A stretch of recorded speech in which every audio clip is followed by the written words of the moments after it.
আল্লাহ পাক তার প্রতি রহম করুন যে আমার এই কথাগুলোকে অন্যের কাছে পৌঁছে দিবে।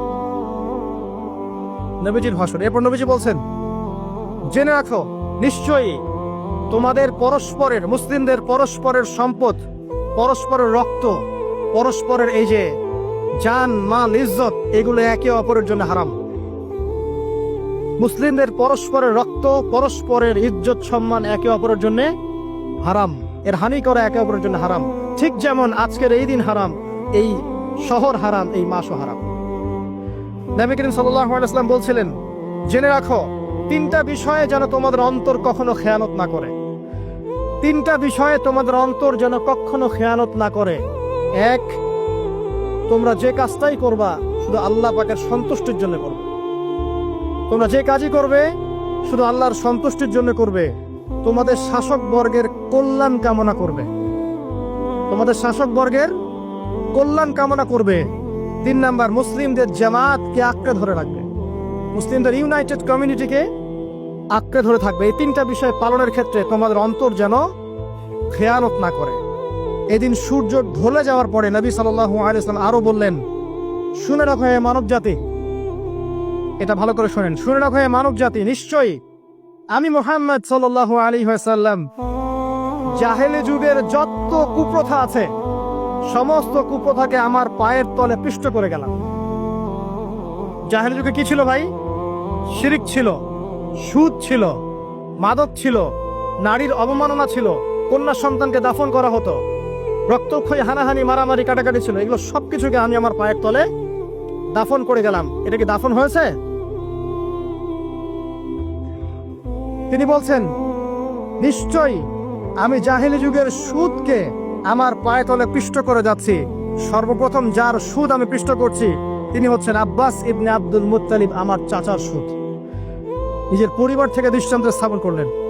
তিনি আরো বললেন, হে উপস্থিত জনগণ, তোমরা মেয়েদের ব্যাপারে সতর্ক থাকবে এবং তোমাদের স্ত্রীদের ব্যাপারে সতর্ক থাকবে, তাদের হকের ব্যাপারে সতর্ক থাকবে, কেননা তোমরা তাদেরকে আল্লাহর কালিমার মাধ্যমে হালাল করে নিয়েছো। অতএব তাদের ব্যাপারে তোমরা সতর্ক থাকবে।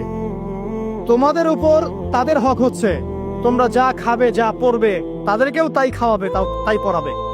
আর তাদের উপর তোমাদের হক হচ্ছে তারা তোমাদের বিছানায় এমন কাউকে আসতে দিবে না যাদেরকে তোমরা অপছন্দ করো। নবী করিম সাল্লাল্লাহু আলাইহি ওয়াসাল্লাম আরো বলছেন, এই দিন আইয়ুহান নাস, মানব জাতি, তারাকতু ফিকুম আমরাইন, জেনে রাখো আমি তোমাদের সামনে মাত্র দুটো বস্তু ছেড়ে গেলাম। কয়টা বস্তু? লান তাদিল্লু মা তামাসসাকতুম বিহিমা, তোমরা কোনোদিন পথভ্রষ্ট হবে না যতদিন এই দুটো বস্তুকে আঁকড়ে ধরে থাকবে। কিতাব আল্লাহ, আল্লাহর কিতাব, ওয়া সুন্নতি নবীহি, এবং তার নবীর সুন্নাহ। তিনি আরো বললেন,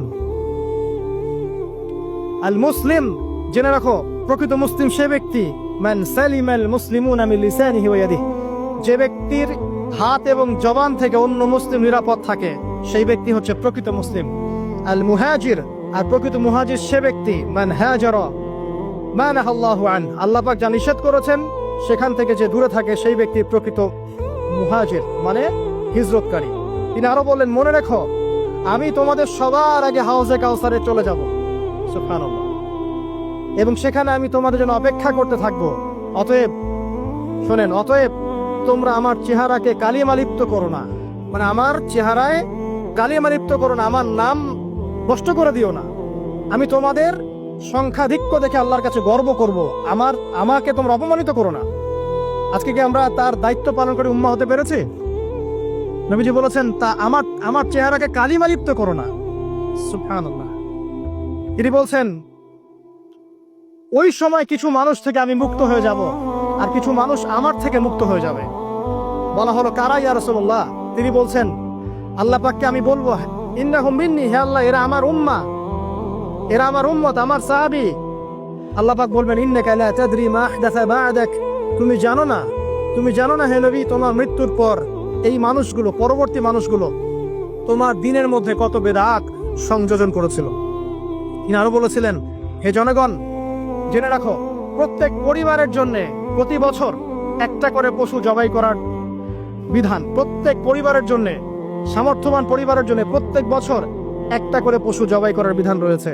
তিনি আরো বললেন, মনে রাখো একজনের অপরাধের শাস্তি আর একজন কখনো পাবে না। আর বাবার দোষে ছেলে কখনো দুষ্ট হবে না, ছেলের দোষে বাবাও কখনো অপরাধী হবে না। তিনি আরো বললেন, জেনে রাখো হে মানব জাতি, নিশ্চয়ই শয়তান এই বিষয় থেকে নিরাশ হয়ে গেছে যে তোমরা শয়তানের ইবাদত করবে। শয়তান নিরাশ হয়ে গেছে, কিন্তু শয়তান নিরাশ হয়নি একটা বিষয় থেকে, যে তোমরা একে অপরে হানাহানি, কাটাকাটি, ফিতনা, ফাসাদে ব্যস্ত থাকবে, যেমনটা এখন আমরা করছি। আমরা কিন্তু সরাসরি কখনো শয়তানের ইবাদত করছি না, করছি? মুসলিমরা এখন পরস্পরে হানাহানি, কাটাকাটি, ফাসাদে লিপ্ত আছে। তিনি আরো বললেন যে একজন মুসলিমের জন্য হালাল নয় অন্য মুসলিমের সম্পদ আত্মসাৎ করা, যতক্ষণ না সে স্বেচ্ছায় খুশি মনে তোমাকে সম্পদ প্রদান করে। অতএব তোমরা একে অপরের প্রতি জুলুম করবে না। তিনি আরো বললেন, সাবধান, আমার ইন্তেকালের পরে তোমরা একে অপরের গর্দান উড়িয়ে কাফের হয়ে যেও না। সাবধান, আমার ইন্তেকালের পর তোমরা একে অপরের গর্দান উড়িয়ে কাফের হয়ে যেও না। তিনি আরো বলেছেন, একজন মুসলিম আরেকজন মুসলিমকে গালি দিতে পারে না। যদি একজন মুসলিম আরেকজন মুসলিমকে গালি দেয়, এটা হচ্ছে ফাসিকি। এবং একজন মুসলিম যদি আরেকজন মুসলিমের সাথে যুদ্ধ করে, এটা হবে এক প্রকার কুফরি। তিনি আরো বলেছেন, হে জনগণ, জেনে রাখো, আমার পরে কোনো নবী নেই, আর আমার পরে তোমরা ব্যতীত আর কোনো উম্মত নেই। এর চেয়ে স্পষ্ট কথা হতে পারে? আমার পরে কোনো নবী নেই, আর আমার পরে তোমরা ছাড়া কোনো উম্মত নেই। তাহলে আমরা যখন নতুন নতুন নবী বানিয়ে নিচ্ছি, কোন কোন ক্ষেত্রে বলছে একজন ব্যক্তি ছিলেন, সে নিজে ঈসাও ছিল, সে মাহদিও ছিল, সে নবীও ছিল। এবং দিন দিন মানুষ এই খাতায় নাম লিখাচ্ছে। সুবহানাল্লাহ। সর্বশেষ তিনি বললেন যে যদি তোমাদের উপরে, হে মানব জাতি জেনে রাখো, যদি তোমাদের উপরে একটা নাক কাটা কালো কুৎসিত কোন আমির বা শাসকও চলে আসেন, এবং সে যদি তোমাদেরকে আল্লাহর রাস্তায়, আল্লাহর কিতাব সুন্নাহ অনুযায়ী পরিচালিত করেন, তোমরা অবশ্যই তার আনুগত্য করবে, তার বিরুদ্ধে বিদ্রোহ করবে না, তার আনুগত্য করবে। জেনে রাখো, শেষে তিনি বলেন, জেনে রাখো হে মানব জাতি, আজকে থেকে কুল্লুকুম মিন আদম, তোমরা সবাই আদম সন্তান, ওয়া আদামু মিন তুরাব, আর আদম হচ্ছে মাটির সন্তান। আরবের উপর অনারবের, অনারবের উপর আরবের, সাদার উপর কালোর, কালোর উপর সাদার, লালের উপর কালোর, অথবা কালোর উপর লালের কোনো রকম প্রাধান্য নাই। ইল্লা তাকওয়া, শুধু তাকওয়া ব্যতীত। যে ব্যক্তি বেশি মুত্তাকি, সে আল্লাহর কাছে বেশি মর্যাদার অধিকারী হবে ইনশাআল্লাহ তাআলা। সর্বশেষ তিনি আঙ্গুলটা উঁচু করলেন, নিজের শাহাদাত আঙ্গুলি উঁচু করে আকাশের দিকে তাকালেন, এরপর জনগণের দিকে তাকালেন, তাকিয়ে বললেন যে তোমাদের ব্যাপারে, হে জনগণ, তোমাদের ব্যাপারে আমাকে আল্লাহ জিজ্ঞাসা করবেন। ফামা আনতুম কাইলুন, তোমরা ওই সময় কি বলবে আমার সম্পর্কে? তখন সাহাবীরা বললেন, আমরা বলবো যে আপনি বাল্লাগতা রিসালাতাক, আপনি আপনার রিসালাত পৌঁছে দিয়েছেন, ওয়া জামানাতাক, আপনার আমানত পূর্ণ করেছেন, ওয়া নাসাহতা উম্মাতাক, এবং আপনি আপনার উম্মতকে নসিহত করেছেন। এরপরে তিনি আকাশের দিকে তাকিয়ে বললেন, আল্লাহুম্মা ফাশহাদ, হে আল্লাহ আপনি সাক্ষী থাকেন। আল্লাহুম্মা ফাশহাদ, হে আল্লাহ আপনি সাক্ষী থাকেন। আল্লাহুম্মা ফাশহাদ, হে আল্লাহ আপনি সাক্ষী থাকেন যে আমি আমার দায়িত্ব পৌঁছে দিয়েছি। এরপরে নাজিল হলো, আল ইয়াউমা আকমালতু লাকুম দীনাকুম ওয়া আতমামতু আলাইকুম নি'মাতি ওয়া রাদিতু লাকুমুল ইসলাম দীনান। এই হলো বিদায় হজ, আজকের এই আরাফার প্রেক্ষাপট। আমরা কতজন এটা নিয়ে চিন্তা করেছি? 1 মিনিট একটু বলে শেষ করি। দেখেন, শেষ ওসিয়ত যেগুলো হয় মানুষের, এটা খুব হৃদয় বিদারক হয় না? বাবা ইন্তেকাল করছেন, সন্তানের জন্য ওসিয়ত করে যাচ্ছেন, মাকে দেখিস, ইত্যাদি ইত্যাদি। হৃদয় বিদারক হয় না? মানুষ সারা জীবন মনে রাখে না?